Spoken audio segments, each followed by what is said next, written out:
அஸ்ட்ரோசைன் channel வாயிலாக உலகெங்கும் வாழ்ந்து கொண்டிருக்கும் சகோதர சகோதரிகளுக்கு அன்பார்ந்த வணக்கங்கள் மற்றும் வாழ்த்துக்கள்.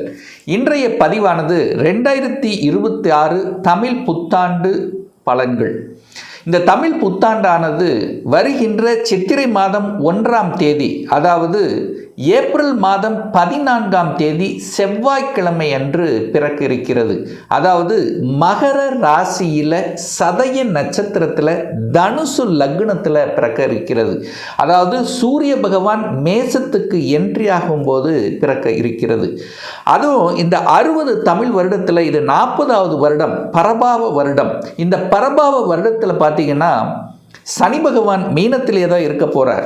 குரு பகவானுடைய பயிற்சியானது மிதுனத்திலிருந்து கடகமனைக்கு பயிற்சி ஆகிறது. எப்போன்னா ஜூன் மாதம் 2ஆம் தேதி அன்று.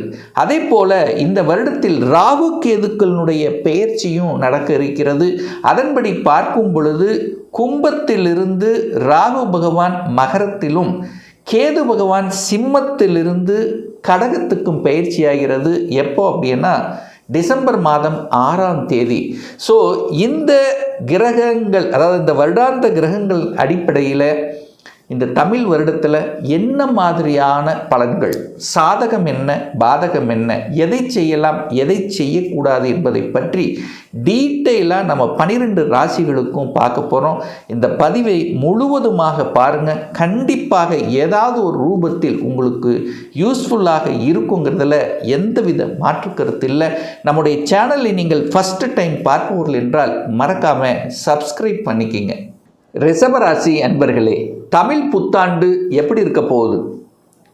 உங்கள் ராசிக்கு ராஜ யோகத்தை தரக்கூடிய ஒரு கிரகம் அப்படின்னா சனி பகவான். அந்த சனி பகவான் மீன மனையிலேயே இந்த வருடம் பூரா இருக்க போகிறார். அதாவது லாபஸ்தானத்தில் இருக்கு. 9க்கும் 10க்குரியவன், பாக்கியத்தை தரக்கூடியவன், தொழில் ஸ்தானத்தின் அதிபதியாக இருக்கக்கூடிய சனி பகவான் லாபஸ்தானத்தில் இந்த வருடம் பூரா இருக்க போகிறார். 2ஆம் இடத்திலிருந்து வந்த குரு பகவான் இப்போ 3ஆம் இடத்துக்கு போகிறார். எப்போ போகிறார் அப்படின்னா ஜூன் மாதம் 2ஆம் தேதி.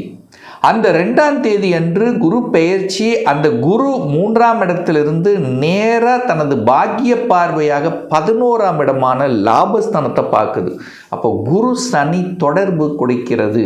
அதாவது காலச்சக்கரத்தினுடைய 9வது வீட்டதிபதியான குரு பகவானும் 10ஆம் அதிபதியான சனியும் சேர்ந்தது. அப்போ குரு சனி சேரும்போது நல்ல மாற்றத்தையும் நல்ல வளர்ச்சியை கொடுக்க ஆரம்பிக்குது. ஏன்னா குரு 11ஆம் அதிபதி. இந்த ரிஷபத்துக்கு யாருன்னா 11க்குரியவன். அப்போது நேர 3ஆம் இடத்திலிருந்து 11ஆம் இடத்தை பார்க்குறார். 9, 10ஆம் அதிபதியான சனியை பார்க்குது. லாபத்தை கொடுக்கக்கூடிய ஒரு அற்புதமான ஒரு வருடம்.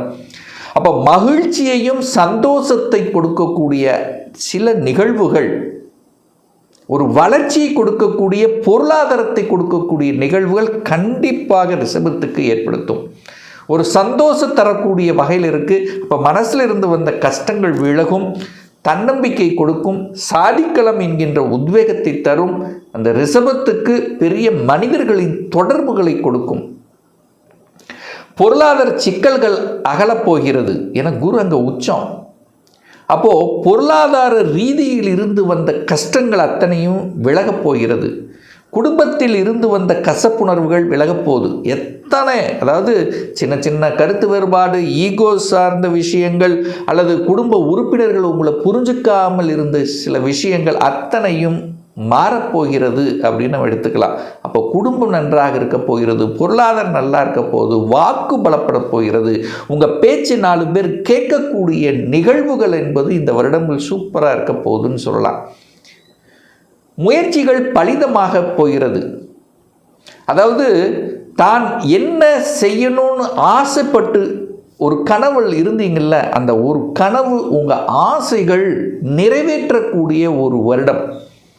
அதனால் சந்தோஷம் ஏற்படுத்தக்கூடிய அமைப்பு பலமாக இருக்கிறது இந்த வருடம்.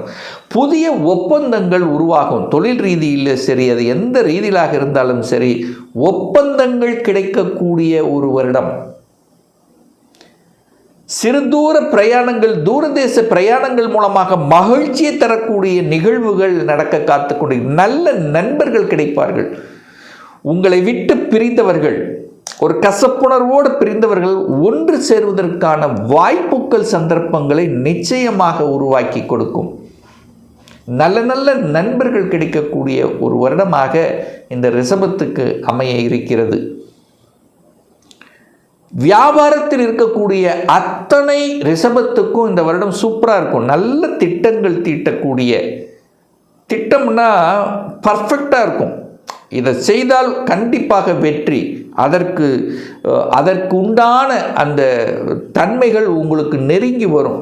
ஒரு வியாபாரமாக இருந்தாலும் தொழிலை ஆரம்பிக்கணுங்கிற எண்ணங்கள் சிந்தனைகள் வரக்கூடிய அமைப்புகள் இந்த வருடங்கள் நிச்சயமாக உண்டு. வீட்டில் இருந்து வந்த, அதாவது அந்த கேது 4ஆம் இடத்தில் இருந்தார் பாருங்க, நிறைய பேருக்கு தாய் ரீதியில் பல பிரச்சனைகள் கொடுத்துருக்கோம். தாய் சொத்துக்கள் அடைவதில் பிரச்சனை அல்லது சுகத்தில் பிரச்சனைகள், இதெல்லாம் விலக காத்து கொண்டிருக்கிறது இந்த தமிழ் புத்தாண்டில். அப்போது நிச்சயமாக சொத்துக்கள் சேர்க்கை என்பது பலமாக இருக்க போகிறது. வீடு வாங்க போகிறீங்க, நிலம் வாங்க போகிறீங்க, இடத்த வாங்க போகிறீங்க, வீடு கட்ட போகிறீங்க, கட்டின வீட்டின் மூலமாக வருமானம் வரப்போகிறது. சில மேன்மைகள் தரக்கூடிய ஒரு நல்ல வருடமாகவே இந்த ரிஷபத்துக்கு அமையிருக்கிறது. பூர்வ புண்ணிய ஸ்தானத்தில் இருந்து வந்த கசப்புணர்கள், பூர்வீகத்துக்கு நிறைய பேர் போகாமல் இருந்திருப்பீங்க. கண்டிப்பாக பூர்வீகத்தில் போகக்கூடிய தன்மை, குல தெய்வத்தினுடைய ஆசீர்வாதம் கிடைக்கக்கூடிய தன்மை. ஒரு சிலர் பார்த்தீங்கன்னா உங்களுடைய பூர்வீகத்தில் போய் செட்டில் ஆகணுங்கிற எண்ணங்களை கொடுக்கக்கூடிய வாய்ப்புகள். குழந்தைகள் ரீதியில் இருந்து வந்த கசப்புணர்வுகள் விலகப் போகிறது. குழந்தைகளுக்கும் உங்களுக்கும் இருந்து வந்த கசப்புணர்வுகள் விலகக்கூடிய ஒரு வருடமாக இருக்கிறது. என ஒருவருக்கொருவர் புரிந்து கொள்ள ஏதோ ஒரு ரீதியில் கொஞ்சம் பிரிந்தவர்கள், கசப்புணர்வு ஏதோ ஒரு ரீதியில் இருந்ததெல்லாம் இப்போ ஒன்று சேருவதற்கான வாய்ப்புகள் சந்தர்ப்பங்களை கண்டிப்பாக உருவாக்கும். இதில் எந்தவித மாற்று கருத்து என்பது இல்லை. செட்டில் ஆகாத குழந்தைகள் செட்டில் ஆக போகிறீங்க. ஒரு நல்ல வேலை அமையாதவர்கள் எல்லாம் இந்த வருடம் அமையப் போகிறது. அப்போ படித்த படிப்புக்குண்டான வேலை கிடைக்கக்கூடிய ஒரு வருடமாக அமைகிறது. கடன் சார்ந்த விஷயத்தில் இருந்து வந்த பிரச்சனைகள் தீர்க்க போகிறீங்க. நிறைய இஎம்ஐ இருந்தது, நிறைய இருந்தது, கடன் கழுத்து நெரிக்கிற மாதிரி இருந்தது, அதெல்லாம் அப்படியே மறைய போகிறது. அதற்குண்டான அந்த கடனை குறைப்பதற்குண்டான சாத்தியக்கூறுகளை உருவாக்கக்கூடிய ஒரு வருடமாக இந்த ரிஷபத்துக்கு அமையிருக்கிறது. திருமண பந்தங்கள், திருமண வாய்ப்புகள் தங்கு தடையில்லாமல் நடக்கும். அதாவது குறிப்பாக இந்த 2026 ஜூன் மாதத்துக்கு அப்புறம் இந்த ரிஷபத்துக்கு திருமண வாய்ப்புகள் கண்டிப்பாக கொடுத்துவிடும் இந்த தமிழ் புத்தாண்டில். அதாவது இந்த ஜூனுக்கு அப்புறம் குரு பகவான் உச்ச பலத்தோடு இருந்து தனது 5ஆம் பார்வையாக நேராக எங்கள் 7ஆம் இடமான திருமண ஸ்தானத்தை பார்க்குறார். லாபஸ்தானத்தை பார்க்குது, பாக்கியஸ்தானத்தை பார்க்குது. தடைப்பட்ட திருமணங்கள் நிறைய வரணம் பார்த்தோம் சார், ஒன்றும் செட் ஆகலை, அல்லது திருமணத்துக்கான இசைவு இல்லை, அல்லது திருமணம் சார்ந்த விஷயத்தில் கணவன் மனைவிக்குள்ளே ஏற்கனவே திருமணம் ஆகிருக்கு, அதுக்குள்ளே சில கசப்புணர்வுகள், இது எல்லாமே சரி செய்யக்கூடிய ஒரு வருடம் இந்த தமிழ் வருடம் அப்படின்னு நம்ம சொல்லலாம். அப்போ திருமண பந்தங்கள் கைகூடும். உங்களுக்கும் உங்கள் குடும்ப உறுப்பினர்களுக்கும் நிகழக்கூடிய வாய்ப்புகள், நல்ல நல்ல செய்திகள், ஒரு சிலர் கூட்டு தொழிலில் என்ட்ரி ஆவதற்கான வாய்ப்புகள் அல்லது சுய தொழில் செய்வதற்குண்டான அமைப்புகள், கணவன் மனைவி இடையில், அதாவது ஒரு சொத்து ரீதியில் அல்லது கணவன் சொத்து அல்லது மனைவி சொத்து இதுவரை கிடைக்கலங்கிறவங்களுக்கெல்லாம் கிடைக்கக்கூடிய வாய்ப்புகள், இது அத்தனையும் கொடுக்கக்கூடிய ஒரு வருடம். ஒரு பாக்கியத்தை நினைத்து ஏங்கிக் கொண்டிருப்பவர்கள், குழந்தை பாக்கியம், குறிப்பாக குழந்தை பாக்கியம் இல்லாதவர்கள், கல்வி பாக்கியம், சார் யூஜி முடிச்சிட்டேன், பிஜி படிக்கணும்னு ஆர்வம் இருக்குது, ஆனால் படிக்க முடியல, ஏதோ ஒரு வகையில் தடை, அந்த தடையெல்லாம் விலகப் போகிறது. அரசாங்க வேலை கிடைப்பதற்கான வாய்ப்புகள் சந்தர்ப்பங்கள் இந்த வருடம் உண்டு. அந்த அரசாங்கத்துக்குள்ளே போகணுங்கிற எண்ணங்களை ஸ்ட்ராங்காக கொடுத்து உங்களுக்கு அதுக்குள்ளே என்ட்ரி ஆகுவதற்கான வாய்ப்புகள், அதுவும் குறிப்பாக குரூப் 1 குரூப் 2 இந்த மாதிரி சென்ட்ரல் கவர்மெண்ட் ஸ்டேட் கவர்மெண்ட் வங்கியில் செல்லக்கூடிய அமைப்புகள் அல்லது ஒரு சிலர் பாருங்க இன்சூரன்ஸ் சம்பந்தப்பட்ட விஷயத்தில் நன்மைகள் கொடுக்கக்கூடிய அமைப்புகள் இதெல்லாமே நல்ல நடக்கக்கூடிய ஒரு நல்ல வருடம். இந்த மேச ராசி மேச லக்னத்தில் பிறந்த அன்பர்களுக்கு ஒரு அதிர்ஷ்டத்தை கொடுக்கக்கூடிய ஒரு வருடம், ஒரு ஜாக்பாட் கொடுக்கக்கூடிய வருடம். நீங்களாகவே நினைத்து பார்க்க முடியாத அடடா ஒரு செட்டில் ஆகக்கூடிய ஒரு வருடமாக அமைகிறது. ஏன்னா 9க்கும் 10க்குரியவனான சனி பகவான் லாபஸ்தானத்தில் அமர்ந்து கொண்டு உச்ச குருவினுடைய பார்வையில் இருக்கக்கூடிய அமைப்பு சூப்பராக இருக்குது.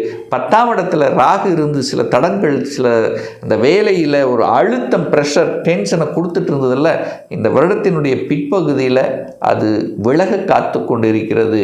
அப்போ தொழில் ரீதியில், உத்தியோக ரீதியில் சில நல்ல மாற்றங்களை கொடுக்கக்கூடிய அந்த நிகழ்வு அங்கிறது இந்த வருடம் சூப்பராக இருக்க போகிறது. அதே சமயத்தில் முதலீடுகள் மீது ஆர்வத்தை கொடுக்கும். ஒரு இன்வெஸ்ட் பண்ணணுங்கிற எண்ணங்களை அதிகமாக கொடுக்கும். ஒரு 10 வருடத்துக்கு அப்புறம் நமக்கு ஏதாவது ஒரு சேஃப்டி, செக்யூரிட்டி, ஒரு சேமிப்பு அப்படிங்கிற தன்மைக்குள்ள கண்டிப்பாக என்ட்ரி ஆவீங்க இந்த ரிஷபராசி என்பர்கள். இதில் எந்தவித மாற்று கருத்து இல்லை.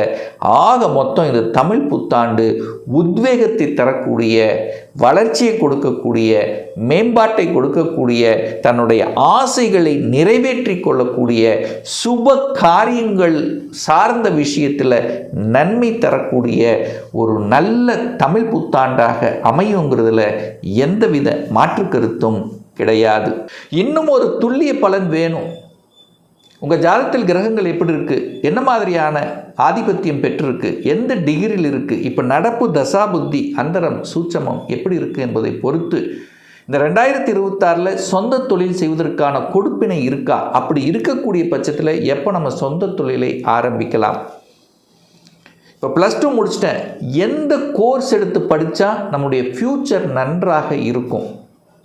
திருமணம் தடைபட்டு கொண்டிருக்கு, எப்போ நமக்கு திருமணம் நடக்கும், எப்போ ப்ரமோஷன் கிடைக்கும், எப்போ இடமாற்றம் கிடைக்கும், எப்போ நான் வீடு கட்டுவேன், எப்போ குழந்தை பாக்கியம்.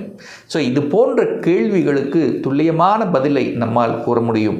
ஒரு பர்சனல் கன்சல்டேஷன் எடுத்துக்கணும், ஒரு சுய ஜாதகம் பார்க்கணும் என்று விருப்பப்படக்கூடிய அன்பர்கள் டிஸ்பிளே தெரியக்கூடிய நம்பருக்கு வாட்ஸ்அப் மூலியமாகவோ ஃபோன் கால் மூலியமாகவோ தொடர்பு கொண்டு நேரடியாகவோ அல்லது ஆன்லைன் மூலமாகவோ அப்பாயின்மெண்ட் பெற்றுக்கொண்டு கன்சல்டேஷன் எடுத்துக்கலாம். நம்முடைய அலுவலகம் கோயம்புத்தூரில் அமைந்துள்ளது. அதாவது கோயம்புத்தூரிலிருந்து மேட்டுப்பாளையம் செல்லும் வழியில் வெள்ளக்கிணர் பிரிவு அன்னபூர்ணா ஹோட்டலுக்கு அருகாமையில் அமைந்துள்ளது. பிரியர் அப்பாயின்மெண்ட் வாங்கிட்டு நேரடியாக கன்சல்டேஷன் எடுத்துக்கலாம். நிச்சயமாக இந்த பதிவு ஏதாவது ஒரு ரூபத்தில் உங்களுக்கு யூஸ்ஃபுல்லாக இருக்குங்கிறதுல எந்தவித மாற்று கருத்தும் கிடையாது.